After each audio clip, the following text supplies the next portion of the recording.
안녕하세요. 사랑합니다. 이번 시간은 4월 3주차 두 번째 시간, 산업화와 도시화에 따른 문제점과 그 해결 방안에 대해서 함께 알아보는 시간을 가지도록 하겠습니다. 지난 시간과 동일하게 왼쪽에 있는 이 화면은 우리 교과서의 내용이고요. 오른쪽에 있는 이 화면은 우리 부교재인 올리드의 내용입니다. 그 두 가지 교과서를 다 펼쳐주시고 수업을 들어주시면 감사하겠습니다. 자, 지난 시간에 우리가 배웠던 내용은요, 산업화, 도시화, 그리고 산업화와 도시화가 우리에게 어떤 변화를 주는지에 대해서 배웠습니다. 산업화는 농업 중심의 사회에서 광공업, 서비스업 중심의 사회로 변화하는 과정을 얘기하고요. 도시화는 도시에 사는 사람들의 비율이 점차 많아지는 것을 의미합니다. 이러한 산업화와 도시화는 우리가 사는 거주 공간의 변화뿐만 아니라 생태 환경의 변화를 끼치게 되고 또한 우리 삶의 생활 양식도 변화시킵니다. 이러한 산업화와 도시화가 우리에게 변화시키는 것이 좋은 면도 없지 않아 있습니다만은 분명 여기에 따라서 문제점도 발생하거든요. 자, 이번 시간에는 여러분과 같이 산업화와 도시화로 인한 여러 문제와 그 문제를 어떻게 하면 해결할 수 있을까를 함께 생각해 보도록 합시다. 자, 교과서 먼저 얘기를 하겠습니다. 산업화와 도시화로 나타난 문제점은 산업화는 우리에게 물질적으로는 굉장히 풍족한 생활을 하게 해줍니다. 과거 농업이 중심이던 사회에서는요, 일단 식량 문제를 해결하기만 해도 굉장히 벅찬 1년이었었습니다. 근데 이 산업화로 인해 가지고 기계화가 되다 보니까 대량 생산이 가능해지거든요. 그러다 보니까 이제 자원을 최대한 효율적으로 활용해서 많은 것을 만들어내고 그로 인한 생산력은 수많은 인구를 부양하기에 모자람이 없게 됩니다. 근데 이러한 긍정적인 면뿐만 아니라 인구와 각종 기능이 도시로 과도하게 집중하게 되면서 여러 가지 부작용이 나타나기도 합니다. 첫 번째 문제로서 주택 및 교통의 문제가 발생합니다. 도시에서는요, 한정된 공간 안에서 업무나 혹은 다른 여가를 보내기 혹은 다른 생산 활동에 참여하기 위해서 많은 인구들이 밀집을 하고 있어요. 많은 인구가 밀집하다 보면은 그 사람들이 살아야 할 집이 필요하게 되겠죠. 그 사람이 살아야 될 집에 대한 수요가 증가하면서 주택은 부족해지고 그에 따라 경제 원리에 따라서 집값은 상승할 수밖에 없습니다. 요즘에 여러분 뉴스에 관심이 있으신 학생들은 집값이 많이 올라가고 있다라는 소식을 들은 적이 있을 건데요. 실제로 공산품과 달리 집은 건설하는 기간이 상당히 오래 걸리기 때문에 사람들의 수요에 기민하게 대응하지 못하는 그런 단점이 있습니다. 사람들이 필요로 할 때 공장을 더 오래 가동해서 물건을 만들 수만 있으면 사람들이 잠시의 공급 부족에 시달리다가도 금방 그 공급 부족이 해소되긴 하는데 이 집이라는 건요, 만드는 것도 오랜 시간이 걸릴 뿐더러 게다가 가격 자체가 매우 높은 편이기 때문에 이러한 수요에 대해서 공급이 좀 빠르게 대처하는 게 상당히 어렵습니다. 그래서 만성적으로 사람이 몰리는 지역에서는요, 이 주택의 부족 및 주택 가격의 상승, 이런 문제가 또 발생을 합니다. 잠깐 오른쪽 좀 볼게요. 여기 슬럼이라고 있는데요. 우리 교과서에 있는 불량주택 지역이라고 생각하시면 될 거예요. 국제연합은 슬럼을 삶의 질이 낮으며 오염된 쇠락한 도시 혹은 그러한 도시의 한 지역이라고 정의하고 있습니다. 즉 슬럼은 거대 도시 내에서 빈민이 밀집하고 주거 및 생활 환경이 불리한 지역을 말합니다.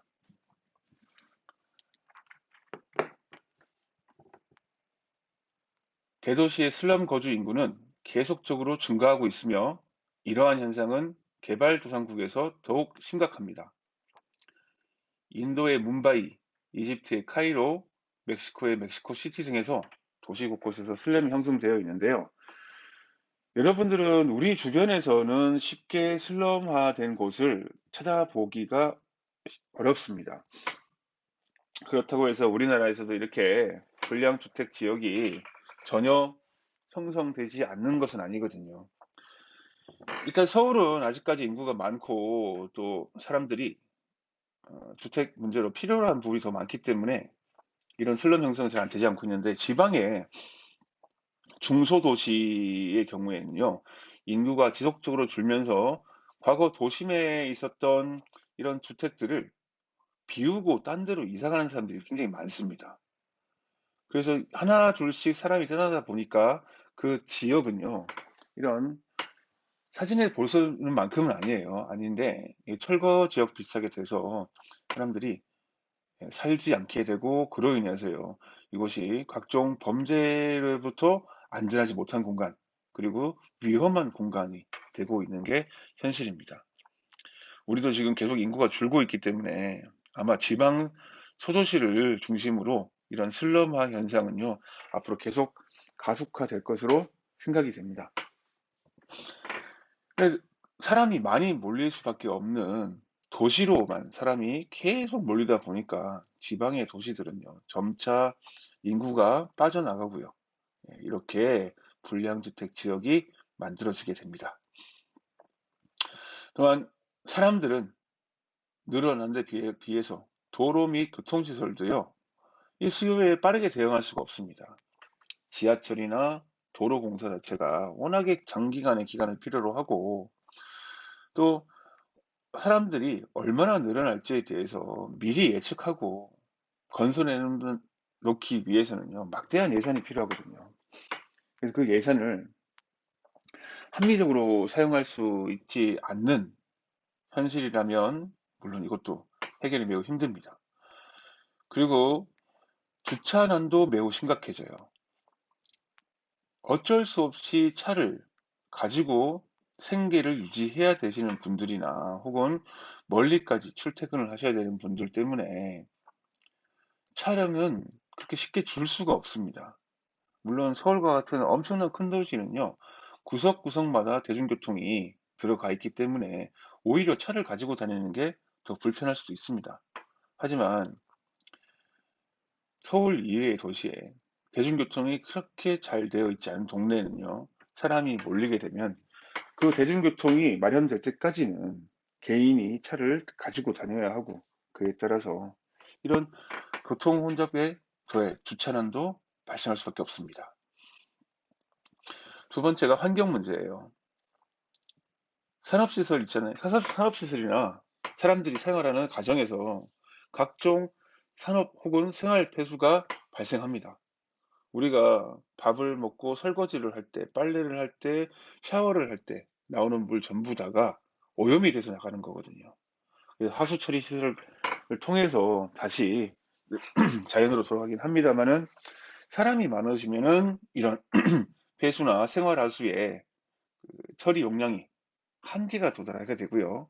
그로 인해 어쩔 수 없이 이런 오염이 증가할 수밖에 없습니다. 물뿐만 아니라 산업 폐기물도 그렇고요. 여러분이 함께 생활하다 보면 아시겠지만 재활용품이나 타는 쓰레기 같은 생활 쓰레기 등도 증가할 수밖에 없습니다.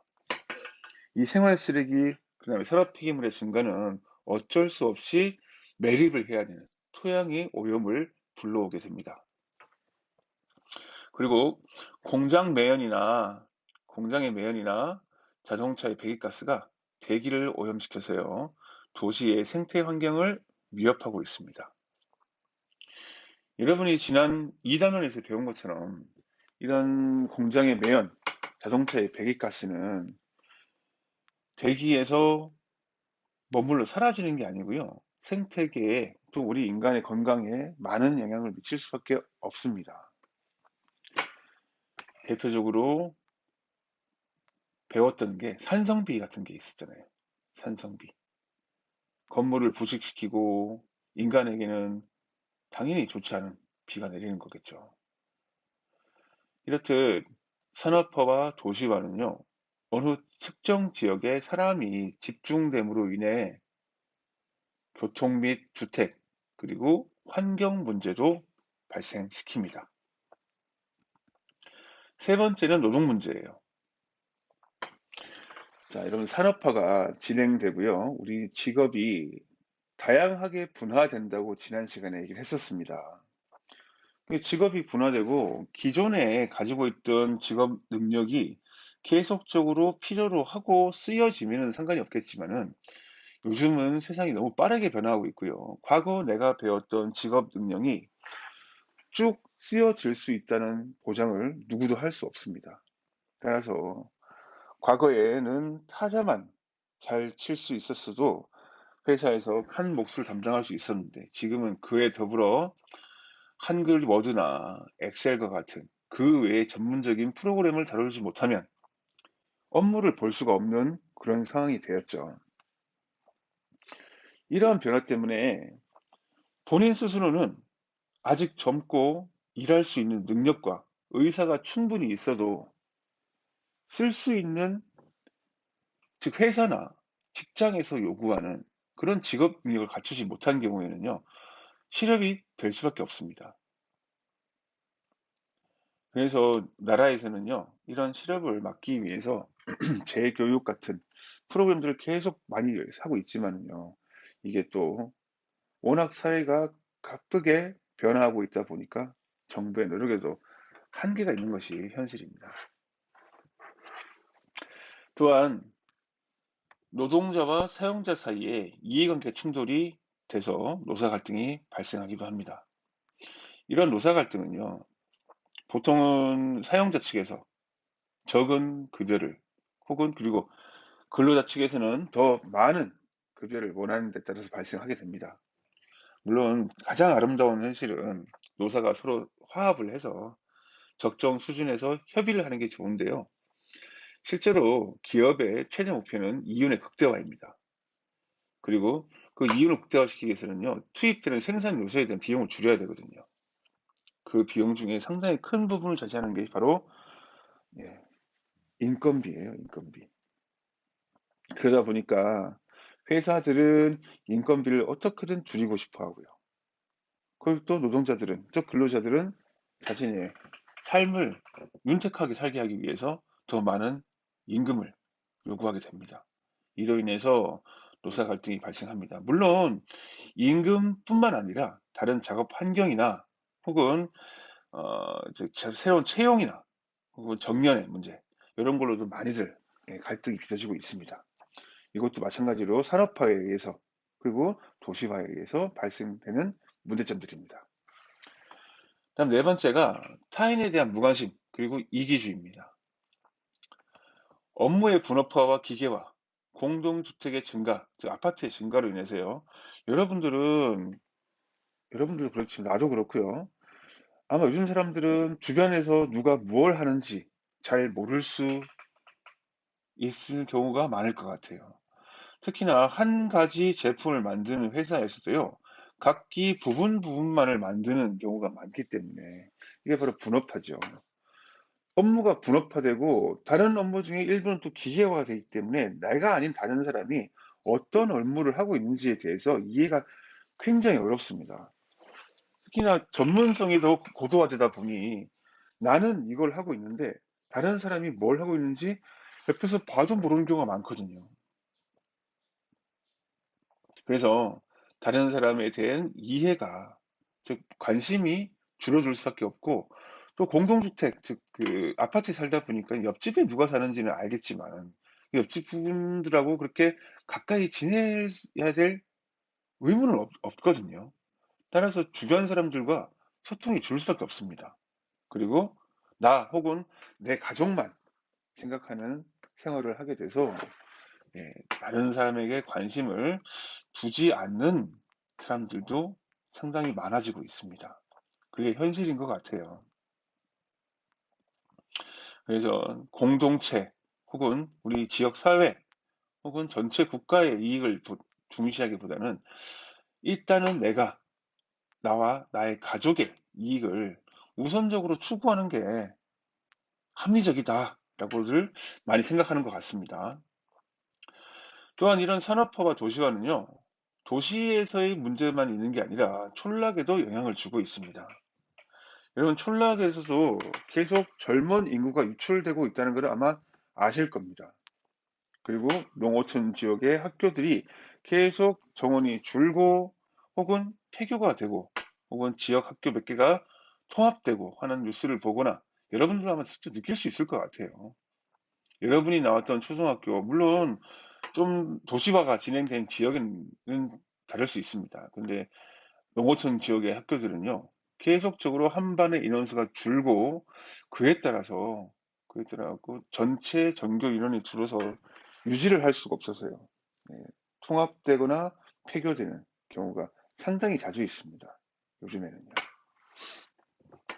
선생님이 고등학교 1학년 정도 됐을 때는요, 한 반에 50명 정도가 넘게 있었던 것 같아요. 50명. 지금은 아마 여러분 지금 절반 정도로 반편성되어 있을 겁니다. 몇 년 전만 해도 30명이 넘었었어요. 30명, 35명까지 정도가 있었던 것 같아요. 근데 이게 3, 4년 전 정도에 한 25명 정도로 확 줄고요. 아마 앞으로도 계속 한 반의 인원은 줄지 않을까 싶습니다. 이렇듯 젊은 층의 인구가 줄면서 아이들도 줄고요. 그러므로 인해 갖고 이제 촌락 지역에서는 나이가 많으신 분들만 남을 수밖에 없어요. 뭐 연세 많으신 분들끼리만 잘 살면 좋겠지만은 실제로 마을에 공동적으로 해야 될 일에 굉장히 큰 힘이 필요한 경우가 많거든요. 그러다 보니까는 일하실 분들이 줄고 그에 따라서 마을 공동체도 약화됩니다. 그리고 인구의 감소에 따라서 일할 사람이 없어지는 노동력의 부족 문제가 많이 발생합니다. 그리고 각종 기능, 도시 기능과 산업시설이 도시에 집중되면서요, 촌락은 상대적으로 생산을 할 수 있는 게 한정되는 거예요. 생산할 수 있는 품목이 한정되다 보니까 도시에서 생활하는 근로자들의 평균 임금에 비해서 농촌 생활하시는 분들의 소득이 상대적으로 적을 수밖에 없고, 이는 곧 사회적, 경제적인 생활의 위축을 가지고 오게 됩니다. 자, 다음 주 올리드로 보고 다시 한번 확인을 해보겠습니다. 자, 첫 번째가 다시 말씀드리다시피 산업화와 도시화에 따른 문제입니다. 주택 및 교통 문제. 주택 문제는 인구가 밀집하면서 주거에 대한 수요가 늘어남에 따라서 집값이 상승하고요. 또 사람들이 선택하지 않거나 혹은 더 나은 곳을 향해 떠나간 사람들이 남기고 간 집들이요, 불량 주택 지역을 형성하게 됩니다. 교통 문제는 수많은 차량들이 더 생기고 혹은 더 많은 사람들이 대중교통을 이용하고자 움직이기 때문에 교통이 혼잡해지고요. 주차 공간이 부족해집니다. 당연히 운행되는 차량의 수가 많으면 많을수록 교통사고도 증가하겠죠. 그리고 이런 교통량으로 인한 소음 증가도 빼놓을 수 없는 부분인 것 같습니다. 환경 문제는요, 산업화가 진행됨에 따라서 만들어지는 산업시설, 그리고 사람들이 가정에서 만드는 각종 오염물질로 수질이나 토양, 대기 오염 등이 발생하고요. 다음 노동 문제. 실업 문제는 사회가 요구하는 능력, 직업이 변하게 되면서 내 능력이 바뀐 사회에 적합하지 않게 되어서 발생하는 문제로 실업을 꼽을 수 있습니다. 이 실업이라는 게 내가 일을 하기 싫어서 그런 게 아니라 할 수 있는 나이이고 할 수 있는 체력이 있고 할 수 있는 의욕도 있음에도 불구하고 내가 받은 사회와 내가 받은 교육 자체가 과거의 것이면요, 새로운 변화에 적응하기 위한 다른 노력을 기울이지 않으면요, 현재는 직업을 가지기가 매우 힘들어질 겁니다. 그래서 이런 실업 문제가 발생을 하고요. 다음 노사 갈등요. 좀 전에 얘기했다시피 사용자와 근로자 사이의 이해관계가 서로 다릅니다. 사용자는 최소한의 월급을, 그다음에 근로자는 최대한의 월급을 받고 싶어 할 겁니다. 그 사이의 간격 안에서 원활하게 협의가 되면 상관이 없습니다. 근데 항상 그렇지만 이게 어느 쪽이건 물러서기가 쉬운 쪽이 아니거든요. 그래서 이 노사 갈등은 언제나 산업 사회의 큰 문제 중에 하나입니다. 그리고 왼쪽에서 보다시피 촌락에 준 영향이 바로 사회 및 공간의 불평등입니다. 사회 및 공간적으로 계층의 불평등이 먼저 나오는데요. 이런 계층이라는 것은요, 사회적 자원이 가지고 덜 가지고 혹은 사회적 자원에 대한 접근 가능성의 정도로 그런 비슷한 사람들을 묶어가지고 층계를 나누는 겁니다. 잘 사는 계층, 중간 계층, 어려운 계층 이렇게 해서 상중하로 나눌 수도 있고 다양하게 나눌 방법이 있지만 일단 이게 원래는 좋은 사회는요, 중앙에 있는 계층이 사람이 수가 제일 많고 그 사람들이 사회의 뿌리가 되고 핵심이 되는 게 제일 좋거든요. 그래야 사회적으로 갈등이 덜 발생하고 건강하게 사회가 유지됩니다. 근데 이게 산업사회가 되다 보면은요, 일단 생산을 할 수 있는 공장을 가진, 가게를 가진, 혹은 기업을 가진 이런 분들이 더 많은 이익을 얻게 되고요. 그런 것을 가지지 못하는 일반적으로 근로나 노동을 하시는 분들은요, 상대적으로 덜 갖고 가게 됩니다. 이러한 부가 편중이 되는 현상이 발생해요. 즉, 잘 사는 계층은 계속 더 잘 살게 되고, 좀 어려웠던 계층은 겨우 살거나 혹은 더 안 좋아지는 이런 양극화가 발생하게 됩니다. 그럼에도 불구하고 중간 계층이 숫자가 많고 자리를 확고히 하고 있으면 괜찮은데요. 이게 쉽지가 않은 게 중간 계층도 점점 더 그 숫자가 줄어들고 있다는 게 현재 우리 사회의 문제입니다. 이로 인해 계층 간의 빈부격차가 심화되고요. 이 계층 간에 서로 빈부격차가 심화하게 되면요. 서로 간의 골이 굉장히 깊어져요. 굉장히 깊어져서 사회 통합은 당연히 어렵고요. 그다음에 우리 국가가 공통적인 성장 목표를 가지고 가야 되는 경우도 있잖아요. 예를 들어 요즘 같은 저출산 분위기면은 국민 모두가 다시 한번 이 저출산의 원인을 다시 한번 해결해 보자라고 맘먹할 필요도 있을 것 같은데 그런 거 필요가 없는 거지. 못하는 거지, 이제는. 상층 계층에는 상층 계층대로 불만이 있을 것이고요. 하층 계층에서는 하층 계층대로 불만이 있을 겁니다. 사회 통합을 막고 있는 이런 빈부격차 심화도 반드시 우리는 해결해야 될 문제 중에 하나입니다.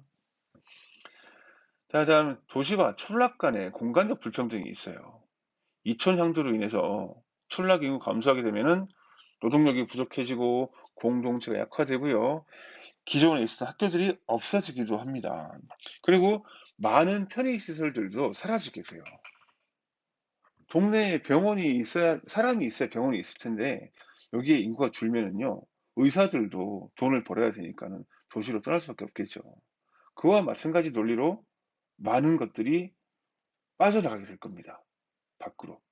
그래서 이런 서비스, 거주할 때 필요한 환경적인 서비스들이 사라지게 되면서 사람들은 더더욱 또 촌락을 떠나고 도시로 가는 예, 이동이 가속화됩니다. 또한 도시에만 각종 좋은 기능을 갖고 있는 시설과 산업시설이 몰림에 따라서 상대적으로 부가가치 생산이요. 도시가 훨씬 더 높아집니다. 그리고 촌락은 부가가치가 생산하는 능력이 계속적으로 줄어들게 되는 거예요. 이러다 보니까는 도시와 촌락 간의 경제력 격차도 발생할 수밖에 없습니다. 따라서 이로 인해 가지고 촌락은요, 계속 더 힘들어지고요. 인구는 더더욱 더 빠져나가게 되는 겁니다.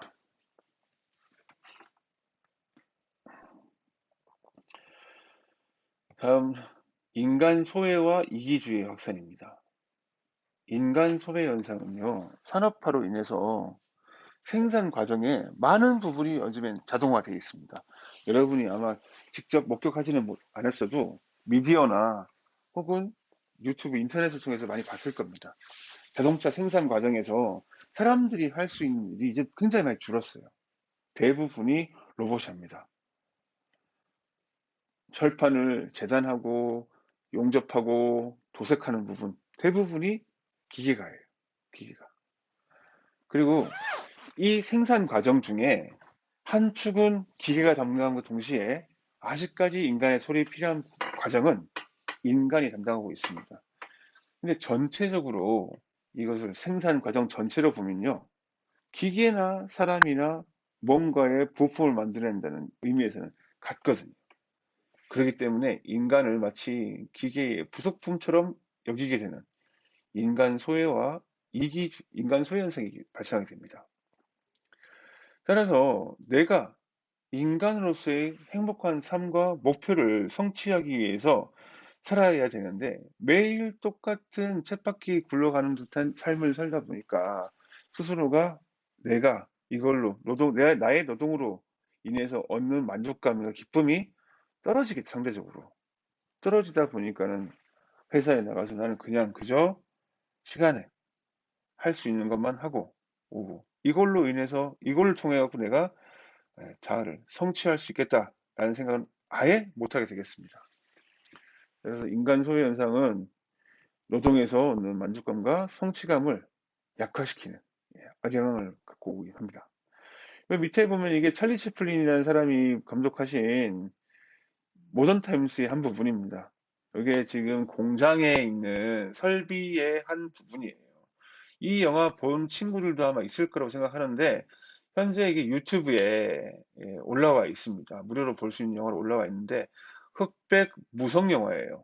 흑백으로 된 무성 영화니까 사람의 대사가 거의 다 자막으로 나옵니다. 자막으로 나오고 현재 여러분의 시각으로 보기에는 이게 뭔가 싶기도 할 것 같긴 한데 이 당시에 미국 사회에서요. 대공황 직후거든요. 미국 대공황 직후인데 이 당시에 사람들이 어떤 삶을 살아왔는지에 대해서 한번 들여다볼 수 있는 좋은 자료입니다. 선생님은 가급적이면 한번 여러분들이 시간을 내서 유튜브에서 이런 모던 타임즈를 한번 시청했으면 좋겠습니다. 나름 재밌기도 합니다.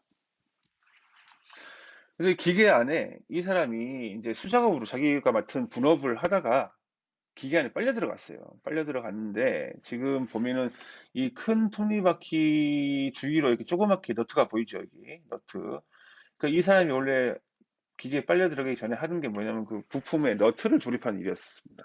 너트를요. 근데 빨려 들어가 갖고도 자기가 생명이 위험하겠죠. 이게 끌리면 죽는 건데 원래는. 물론 이게 쭉 빨려 들어가 갖고 다시 돌아 나오긴 합니다만은 들어갔어도요. 자기가 하던 일을 멈추지 않고 계속 너트를 조는 일을 하고 있어요. 지금 우리 논리들 설명처럼 자신이 무엇을 만드는지 몰라요. 부분만 이해할 수 있습니다. 기계처럼 특정한 작업만을 반복하다 보니까 사람이 어떤 큰 그림을 그릴 수가 없어요. 그래서 이 과정에 사람들은요, 그냥 인간이 아니라 전체 공장이나 생산 시설이라는 큰 과정의 한 부분이 되는 겁니다. 인간으로서의 존엄성 같은 건 찾아볼 수 없게 되는 거예요. 그리고 인간이 일을 함으로써 얻는 기쁨, 만족감, 성취감 이런 것들이 전혀 없어지는 겁니다. 겨우겨우 생계를 유지하기 위해서 내가 할 수 없이 죽지 못해서 일을 하게 되는 그런 인간 소외 현상에 대한 영화입니다. 꼭 한번 시간이 될 때 봤으면 좋겠습니다. 다음 두 번째가 공동체 의식의 약화입니다. 업무의 분업화와 기계화, 잦은 거주지 이동, 이걸로 인해서요, 그 사람들은요, 내가 옆에서 무엇을 하는지, 남들이 뭘 하는지, 혹은 우리 옆집에 누가 사는지에 대해서 관심을 기울일 수 있는 여유가 없어집니다. 알 수가 없거든요. 여러분이 만약에 자동차 한 대를 만든다고 생각해 봤을 때, 어떤 친구는 엔진만을, 어떤 친구들은 문짝만을, 어떤 친구는 제동장치만을, 어떤 친구는 타이어만 만들 수 있다고 합시다. 그럼 자기 것을 최선을 다해 만들려면 나는 타이어만 만들면 되고요. 나는 엔진의 일부만 조립하면 되는 사람이에요. 근데 전체적인 모습을 볼 수 있겠지만은요. 내가 내 일터에 내 장소에 몰입돼 있다 보면요. 다른 사람 신경 쓸 여유가 없어요. 따라서 다른 사람과의 이해도가 떨어지고 저 사람이 나랑 가깝다. 그리고 저 사람이 어떤 사람이다라는 것을 이해하지 못하고 있기 때문에 저 사람과 함께 내가 뭔가를 해봐야겠지라는 연대의식이 있을 수가 없어요. 과거 1차 산업이 중심이던 때에 시골에서는요. 동네 잔치가 생긴다 그러면요. 온 마을 사람들이 함께 가서 도와줬잖아요. 옆집 개똥이네 할머니가 칠순이 됐었으면은 꼭 그게 우리 할머니 일 같고 또 남일이 아니라고 생각하고 있었습니다. 왜냐하면 다 알고 있기 때문에 그래요. 마을에서요. 아무 데나 배고프면 아무 집에 들어가 가지고 밥 좀 주세요 그러면 다 챙겨주던 시절이 있었습니다. 요즘 그러면 큰일 나죠, 요즘은. 그래서 이런 공동체의식이 약화됩니다. 타일에 대해서 무관심해지고 개인 중심적으로 생활 양식이 확산되다 보니까 예, 공동체가 약해지게 됩니다. 나만 잘 살면 되지 뭐 그게 무슨 소용이에요 그러는데 여러분 사회 문제는요. 개인들만 해결할 수 있는 문제만 있으면 상관이 없을 것 같아요.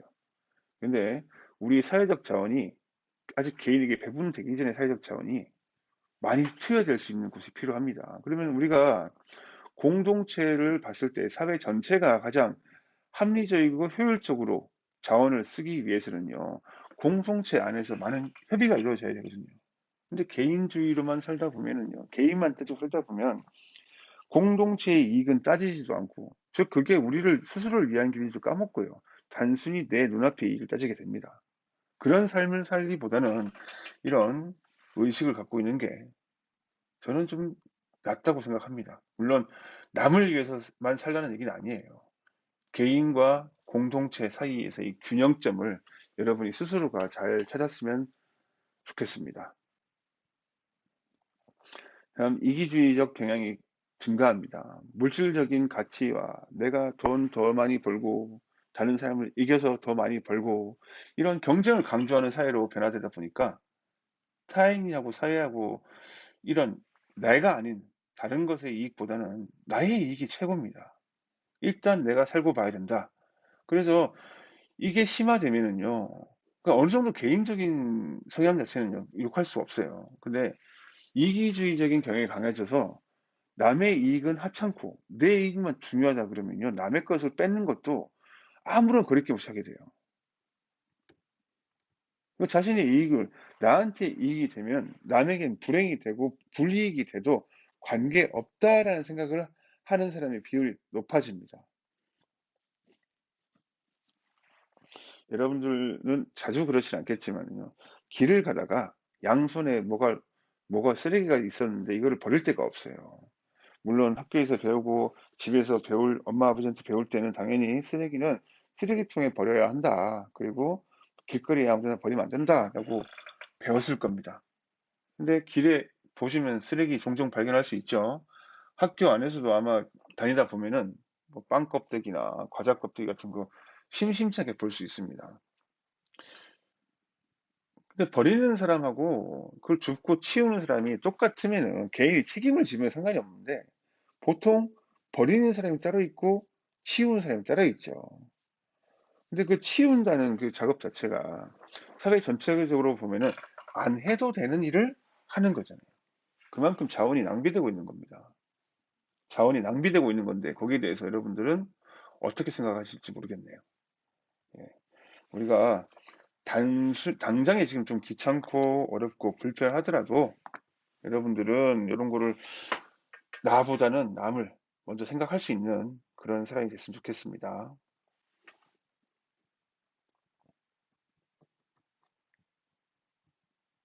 네. 이렇게 정리를 해볼 수 있어요. 산업화와 도시화로 인한 문제는 자, 주택의 문제는요. 인구의 밀집, 주택 수요의 증가, 그로 인해 만들어진 주택 부족, 집값 상승, 그다음에 슬럼 지역 형성이 있습니다. 교통 문제 당연하죠. 사람이 증가하니까 교통량이 증가하고 대중교통 시설 부족하고 교통 혼잡이 발생하고요. 또한 이와 같은 주차난, 소음, 공해 등이 발생합니다. 환경 문제의 원인은 이제 수질 오염이 있어요. 산업폐수 및 생활수지 증가, 토양 오염은요, 폐기물 및 생활 쓰레기를 묻어야 되니까, 매립해야 되니까 증가하게 됩니다. 다음 공장 매연 및 자동차 배기가스는 예, 대기 오염을 만들고요. 그 유명한 스모크가 있죠, 스모크. 연기를 뜻하는 스모크하고요. 그다음에 안개를 뜻하는 포그의 합성어인 스모그가 있습니다. 도시 내에 아스팔트, 그다음 콘크리트 등 이런 포장 면적이 증가하다 보면은요, 인공적인 열이 방출됩니다. 밤에도 식어야 됩니다. 불과 해가 지면 땅이 식어야 되는데 포장 면적의 증가로 인해서 불가능합니다. 그래서 오히려 여름이 되면요, 너무 더워서 잠을 못 이루는 사람도 많고요. 이게 또 더우면 집안 내에서 냉방 시설을 가동하는 비율이 급증하거든요. 그럼 오히려 또 많은 열을 발출하게 돼서 도시의 열섬 현상은 매년 여름에 예, 화두가 되곤 합니다. 자, 노동 문제는 실업 문제와 다음에 노사 갈등이 있었고요. 이기주의 확산으로 인해서 소통이 줄어들고 공동체의 이익을 경시하는 그런 경향이 증가한다고 예, 방금 우리가 같이 얘기해 봤습니다. 그럼 이러한 사회 문제들을 그냥 두면 되는가가 문제인 게, 여러분, 이 사회 문제는요, 나 하나쯤이야 괜찮겠지라는 식으로 접근을 하게 되면은 언젠가 나에게 돌아옵니다. 언젠가 나에게 돌아와요. 여러분이 정말 좋고 크고 좋은 집을 샀다고 생각해 봅시다. 근데 그 주변 사람들이 같이 살다가 이 주변에 문제가 돼서 다 떠났다고 생각해 봅시다. 여러분만 살고 있다고 생각해 봐요. 여러분 혼자를 위하고 그 주변에 뭐 여가시설, 생활시설, 의료시설 같은 게 있을 수 없거든요. 다 떠나갈 수 있습니다. 그래서 우리는 함께 사는 삶을 생각해야 돼서 우리 이런 산업화와 도시화에 따른 문제를 이렇게 해결하려고 합니다. 먼저 교과서 볼게요. 사회적 차원에서의 어떤 노력을 하고 있는지 살펴보자. 자, 땡땡 마을은 지은 지 20년이 넘은 노후주택이 10집 중 8집에 달하는 서울의 대표적 달동네였다. 서울특별시는 2012년 이 마을을 주거환경관리사업 대상지로 선정하였고, 주민들은 개선 사업을 통해 30년간 방치됐던 도축장과 폐가, 폐기물 적치장을 공동 텃밭으로 만들었다. 시에서는 폐쇄회로와 보안 등 설치, 산책로 조성, 마을 지도 제작 등을 마을의 안전을 높이고 각종 마을 공동체 프로그램과 맞춤형 집수리 지원 사업도 진행하였다라고 되어 있습니다. 사진을 같이 보면 이렇게 되어 있어요. 이렇게요. 교통도 좀 길도 좁고 좀 불편하긴 한데 이게 지금 현재 우리가 하고 있는 예, 사회적 차원에서 노력은 다는 아닙니다. 근데 여러분들이 주변에서 쉽게 볼 수 있을 것 같아서 얘기를 하고 있는데, 여러분 지금 이제 우리 학교하고 화성도시공사에 있는 도시재생센터가 있어요. 도시재생센터하고 학교하고 이렇게 협업을 하는 프로그램이 있습니다. 여러분도 아마 담임 선생님들한테 다 소개를 받고 예, 도시재생 사업에 참가하겠다고 이렇게 신청했던 걸로 알고 있습니다. 선생님 보니까 1학년 친구들은 그렇게 눈에 안 띄더라고요. 뭐 앞으로도 기회가 있으니까 참여하고 싶은 친구들은 언제든지 창의진로부에 와서 얘기해 주면 되겠습니다. 현재 그래서 센터 우리 학교하고요. 센터와 협의를 해서 지금 이제 조암에 있는 그 터미널 앞에 조암 프라자라는 건물이 있죠. 거기 건물에 조암을 우정을 위한 이제 그 도시재생 센터를 건립을 해요. 그 안에 지금 그래서 학생들과 거기 직원들과 함께 지금 아이디어 회의를 한 다음에 어떤 식으로 꾸며 나갈지 그리고 어떤 공간으로 활용하면 좋을지에 대한 회의를 1차적으로 끝났고, 아마 4월 중순이 되면 내일부터겠네요. 아마 내일부터가 되면은 거기 새롭게 아마 이제 공사가 시작되는 걸로 알고 있습니다. 그 센터의 목적이 뭐였냐면요. 무정조암 지역이 낙후된 곳을 좀 개선하고요. 이곳을 살기 좋은 곳으로, 살기 좋은 도시로 재생하는 게 이제 목적이거든요. 예.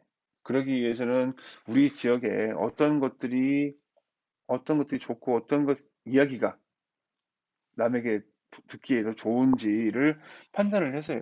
하나의 서사를 엮어가는 그런 작업을 아마 할 것 같습니다.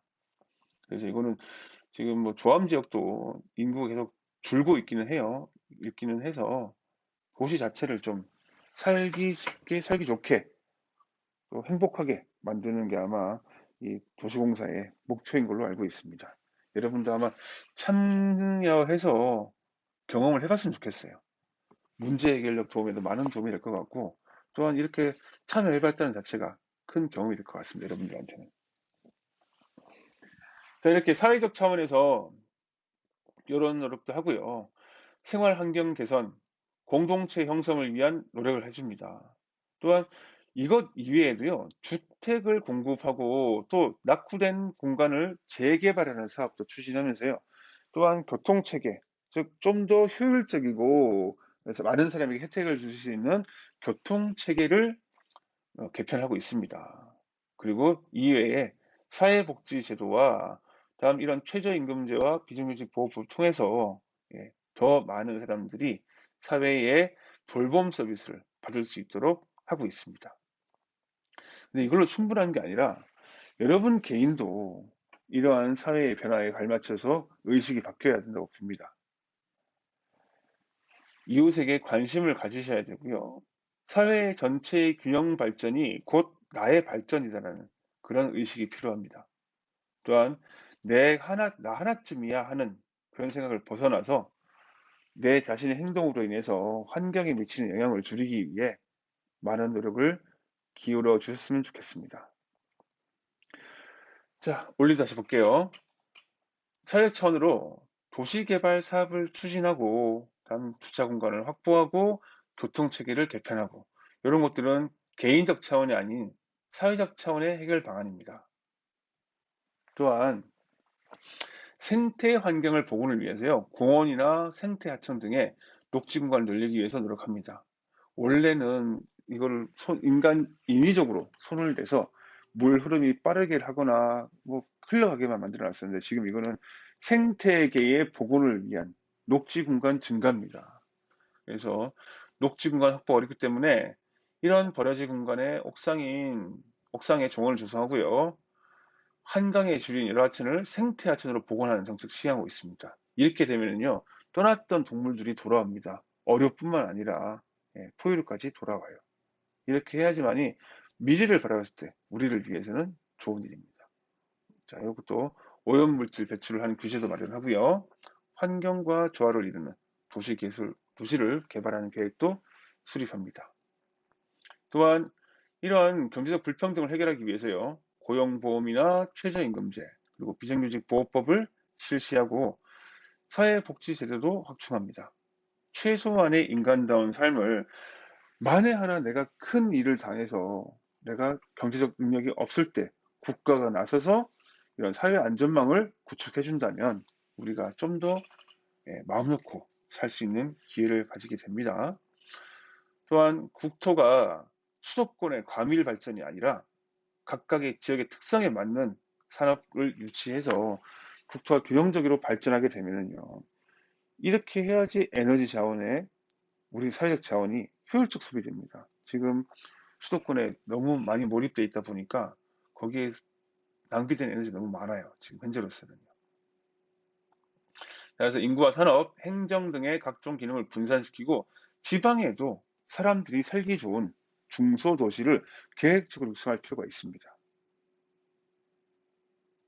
다음, 인간 소외와 이기주의 확산을 막기 위해서요, 지역 공동체를 회복해야 되고요. 다음, 사회복지제도를 확충해서 다른 사람에게 관심을, 그리고 직접적인 관심이 아니더라도 다른 사람을 함께 한다는 연대의식을 가지고 내가 조금 더, 사회가 조금 더 노력한다면 우리 모두가 다 더 잘 살 수 있을 것 같습니다. 마지막으로 개인적 차원의 해결 방안입니다. 공동체 의식을 함양하고요. 환경 친화적인 삶을 추구하며 지나친 개인주의 태도를 지향하는 것이 바로 여러분들을 삶을 아름답게 가꾸어 나가는 그런 방법이 되겠습니다. 자, 이상으로 오늘 두 번째 시간 마치도록 하겠습니다. 다음 시간에는 제 3단원에 관한 얘기를 하겠습니다. 3단원은 교통, 통신의 발달과 정보화에 따른 우리 생활의 변화입니다.